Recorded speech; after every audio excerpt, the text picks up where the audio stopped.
Hey everybody, what's up and welcome back to today's video guys. And today guys, I'm going to go ahead and be showing you how to cancel your subscription on GoDaddy.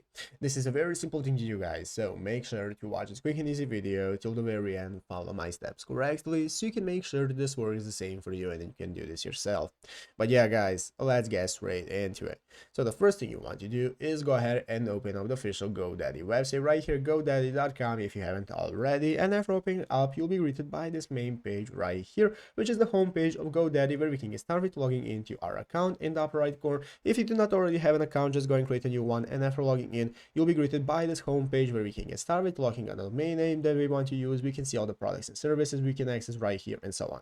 So let's go ahead and see how to cancel a subscription that we have on GoDaddy. Basically, the first thing we want to do is go right here into the upper right corner and click on your username in the upper right corner, which is going to open up this new drop down menu with all the options we can access, and one of them is going to be called renewals and billing. So you want to go ahead and open up renewals and billing, after which it's going to open up this new page right here with where we can see all the subscriptions that we have. As you can see, we have the subscriptions tab, and as you can see, currently I do not have any subscriptions in my account, but if you have some subscriptions going on, they are going to appear right here. And what you want to do guys is find the subscription you want to cancel. After finding the subscription right here, there is going to be a cancel button that's going to appear next to the subscription after you opening it up, and after you have clicked on cancel guys, it's going to let you confirm it, and after that you'll be able to successfully cancel your subscription.